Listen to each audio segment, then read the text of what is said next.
आपका हमारी आध्यात्मिक यात्रा में हार्दिक स्वागत है। आप सुन रहे हैं शिव महापुराण, जो सनातन धर्म के ही अनमोल ग्रंथों में से एक है।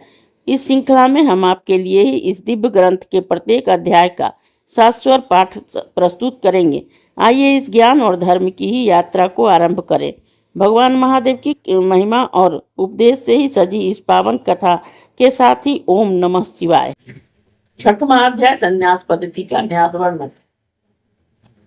ईश्वर बोले कि इस प्रकार उस कमल की रचना करी, फिर शक्ति कमल की ही रचना करें और चतुर्थी विभक्ति से सही थी। अंत में ही नमः लगाकर शक्ति कमलाय नमः इत्यादि उच्चारण करें। अग्रे कांति भस्म इत्यादि मंत्रों से ही वस्तुओं को धारण कर गुरु को फिर नमस्कार करें। फिर बाहर की ओर त्रिकोण वृत्त क्रम से ही 4 वस्त्र प्रमाण करें। ओम अर्चन मंत्र से ही पीठ को धारण कर शंख की पूजा करें। प्रणव से ही सुगंधित जल से 7 बार गंध पुष्पादि से ओम की पूजा कर धेनु मुद्रा दिखावे। फिर शंख मुद्रा दिखावे। इस प्रकार अपनी आत्मा को शुद्ध करें। फिर 3 प्राणायाम करके ऋषि आदि का स्मरण करें। फिर संन्यास कर अस्त्र मंत्र से ही अग्निकोण के ही कमल का प्रोक्षण करें। श्वेत वस्तुओं से ही इस दक्षिणा कमल को पूजे। इस प्रकार उसके ऊपर ही नीचे और चारों ओर से ही पूजा करें। पश्चात नामक योग को पूजे और सिंहासन के ऊपर मूल मंत्र से ही मूलाधार में प्राण रोककर ही आसन से बैठ पिंगला नाड़ी के प्रवाह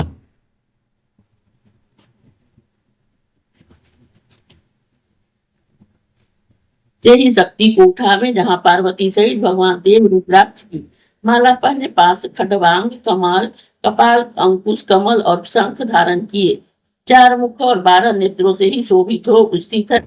तब प्रकाश सहित ही सूर्य का आवाहन करता हूँ। ऐसा कहते हुए नमक लगाकर ही उसका आवाहन करे और मुद्रादि का स्थापना कर मुद्रा दिखावे और हाम ह्रीम ह्रूम इस बीज से मंत्रों के से ही अंग न्यास कर फिर 3 बार पूजे। हे महेश्वर पद के ही केसरों में है 6 अंगों के अग्नि ईश्वर राक्षस और वायु आदि की 4 मूर्तियों को आवरण में पूजे।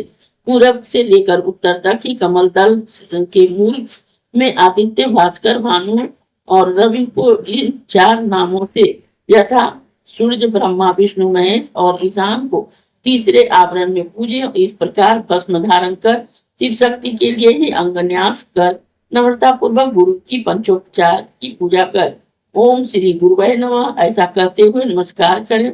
इस प्रकार पूजा के विधानों से युक्त हो ओम परमात्मने नमः के क्रम से ईशानादि का ही न्यास कर पंचकला क्रम से ही सदोजात की कल्पना करे।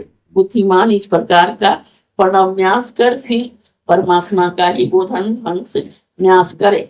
इस अध्याय के श्रवण हेतु आपका हृदय से धन्यवाद। हम आशा करते हैं कि शिव महापुराण की यह दिव्य कथा आपको आध्यात्मिक शांति और गहन ज्ञान प्रदान कर रही होगी। कृपया अगले अध्याय के लिए हमारे साथ जुड़े रहें और अपने सुझाव एवं भावनाएं कमेंट के माध्यम से अवश्य साझा करें। धर्म भक्ति और ज्ञान की इस पावन यात्रा में आपका साथ हमारे लिए अत्यंत मूल्यवान है। ओम नमः शिवाय। यदि यह प्रस्तुति आपको पसंद आई हो, लाइक करें, कमेंट करें, सब्सक्राइब जरूर करें, बेल आइकॉन दबाना ना भूलें ताकि अगला अध्याय आपसे छूटे नहीं। और इस पावन ज्ञान को ही शेयर करें अपने परिवार और मित्रों तक।